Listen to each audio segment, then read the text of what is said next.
Thank you, Convener.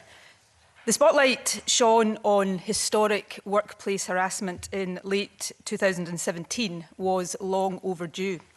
It was absolutely right at that time for my government to review its processes, consider any weaknesses and gaps in them, and put in place a procedure that would allow complaints, including those of a historic nature, to be investigated.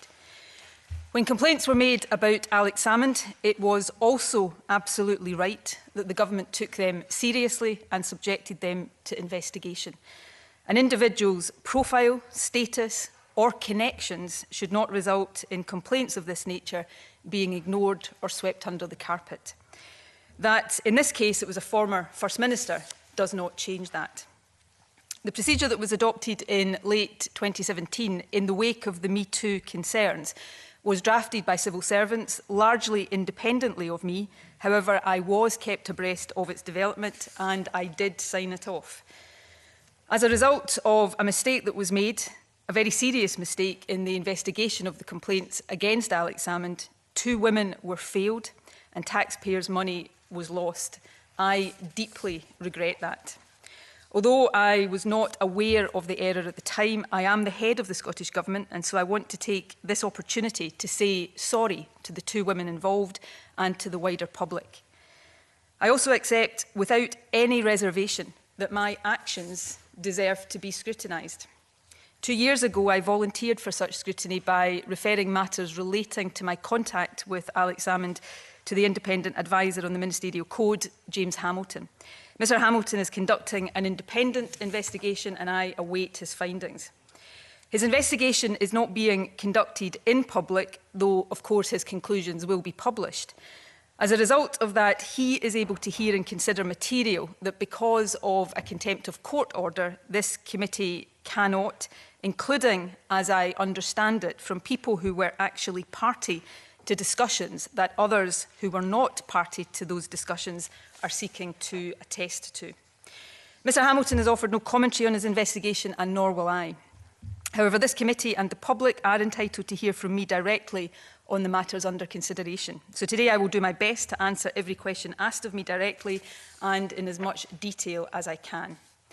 Firstly, on the 8th of January 2019, I volunteered to Parliament my contact with Alex Salmond. I stated as follows. On 2nd April 2018, he informed me about the complaints against him. I will explain why I stand by that statement.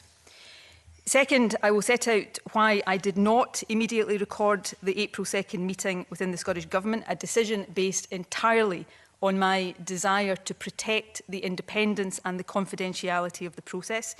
Thirdly, I will outline why I believe it was right that I did not intervene in the investigation when I became aware of it, even though Alex Salmond asked me to do so. And finally, although the mistake made in the conduct of the investigation meant ultimately that the action for judicial review could not be defended, I will demonstrate that the decisions taken at each stage of it were legally sound. I'm sure we will return to all of these matters in detail. However, I want to focus in these opening remarks on the issues around my contact with Alex Salmond on 2nd April and my contact 3 days earlier with his former Chief of Staff. Alec has claimed in his testimony to the committee that the meeting in my home on the 2nd of April took place with a shared understanding on the part of all the participants of the issues for discussion. In other words, that he turned up to the meeting believing I already knew everything. I think it's worth noting, even just in passing, that this in fact represents a change in his position. On the 14th of January 2019, after the conclusion of the judicial review, a spokesperson issued this comment on his behalf. Alec has no certainty as to the state of knowledge of the First Minister before then, by which he meant the 2nd of April. A brief account of what happened on the 2nd of April suggests, as per his comment in January 2019, that he did not assume full knowledge on my part in advance. When he arrived at my house, he was insistent that he speak to me entirely privately, away from his former Chief of Staff, Jeff Aberdeen, and Duncan Hamilton, who had accompanied him, and my Chief of Staff, who was with me. That would have seemed unnecessary had there already been a shared understanding on the part of all of us. He then asked me to read a letter he had received from the Permanent Secretary. This letter set out the fact that complaints of sexual harassment had been made against him by 2 individuals. It made clear that these complaints were being investigated under the procedure adopted at the end of 2017, and it set out the details of what he was alleged to have done. Reading this letter is a moment in my life that I will never forget. And although he denied the allegations, he gave me his account of one of the incidents complained of, which he said he had apologised for at the time. What he described constituted, in my view, deeply inappropriate behaviour on his part, perhaps another reason why that moment is embedded so strongly in my mind.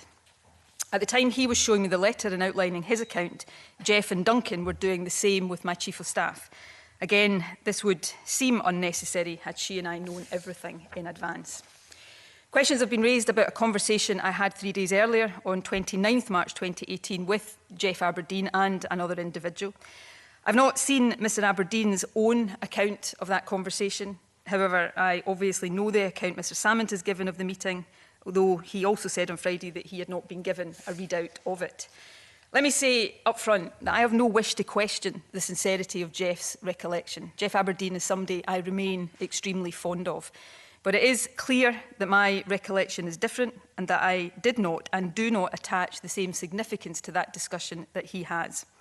The purpose of the conversation seemed to be to persuade me to meet with Alec as soon as possible, which I did agree to do in that conversation. Jeff did indicate that a harassment type issue had arisen, but my recollection is that he did so in general terms. Since an approach from Sky News in November 2017, and I mentioned this in my written evidence to the committee, I had harboured a lingering suspicion that such issues in relation to Mr Salmond might rear their head.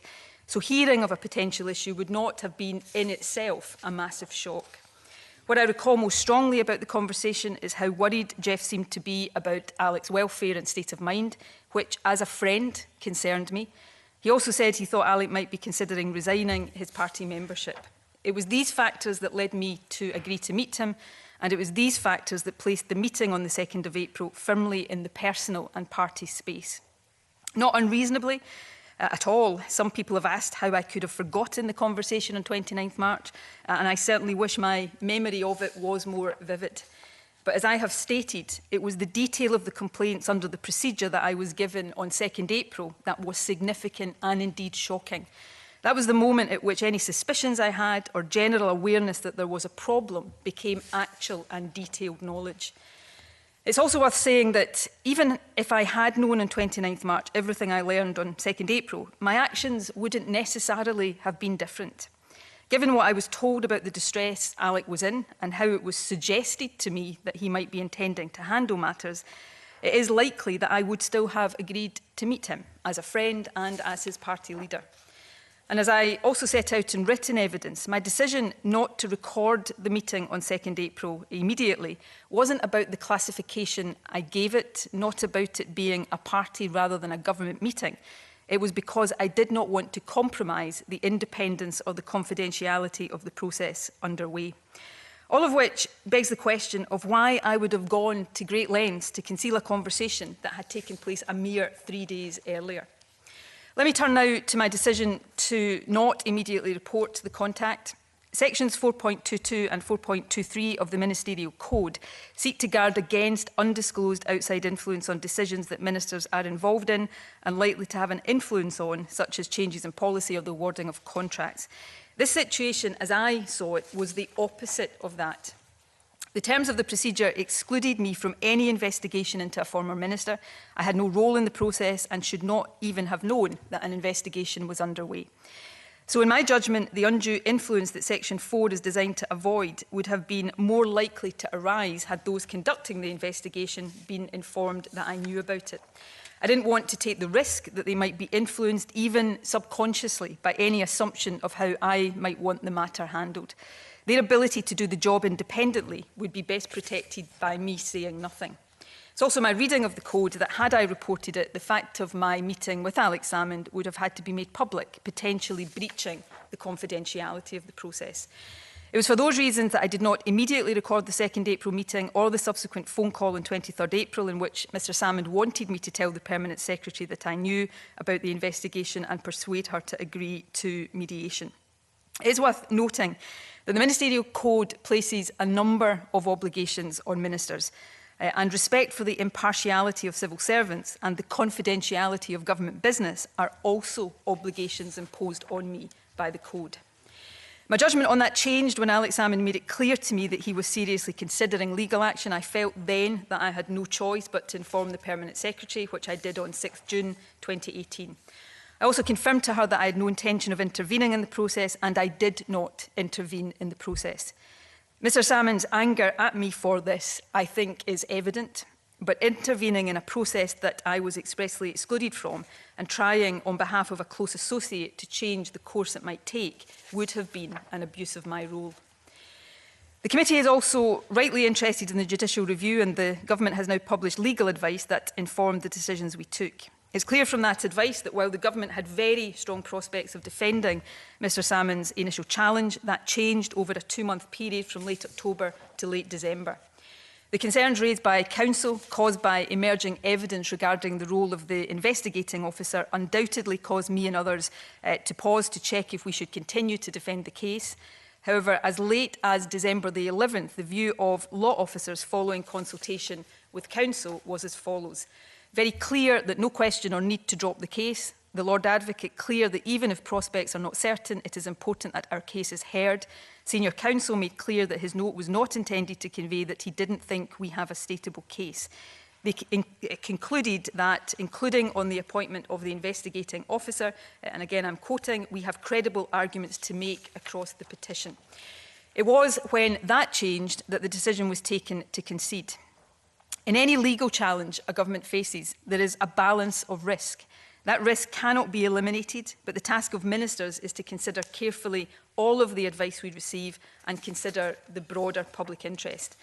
And the test in the Ministerial Code is not the view of external lawyers, but of law officers. Convener, finally, and you'll be glad to hear briefly, though I hope to say more as we get into questions, I feel I must rebut the absurd suggestion that anyone acted with malice or as part of a plot against Alex Salmond. That claim is not based in any fact. What happened is this, and it is simple. A number of women made serious complaints about Alex Salmond's behaviour. The government, despite the mistake it undoubtedly made, tried to do the right thing. As First Minister, I refused to follow the age-old pattern of allowing a powerful man to use his status and connections to get what he wants. The police conducted an independent criminal investigation. The Crown Office, as it does in prosecutions every single day of the week, considered the evidence and decided there was a case to answer. A court and a jury did their jobs. And now this committee and an independent investigation are considering what happened and why. For my part, I am, if not relishing the prospect, relieved to be finally facing this committee. But given all that has brought us to this moment, being here also makes me really sad, and in all the legitimate consideration of this, sometimes the personal and human elements of this situation are lost. Alex spoke on Friday about what a nightmare the last couple of years have been for him, and I don't doubt that. I have thought often about the impact on him. He was someone I cared about for a long time. And maybe that's why on Friday I found myself searching for any sign at all that he recognised how difficult this has been for others too. First and foremost for women who believed his behaviour towards them was inappropriate, but also for those of us who have campaigned with him, worked with him, cared for him and considered him a friend, and who now stand unfairly accused of plotting against him. That he was acquitted by a jury of criminal conduct is beyond question, beyond question. But I know, just from what he told me, that his behaviour was not always appropriate. And yet, across 6 hours of testimony, there was not a single word of regret, reflection, or even simple acknowledgement of that. I can only hope that, in private, the reality might be different. Today, though, is about my actions. I have never claimed in this or anything else to be infallible. I have searched my soul on all of this many, many times over. It may very well be that I didn't get everything right. That's for others to judge. but in one of the most invidious political and personal situations I have ever faced, I believe I acted properly and appropriately, and that overall I made the best judgments I could. For anyone, at least anyone willing to listen with an open mind, that is what I will seek to demonstrate today.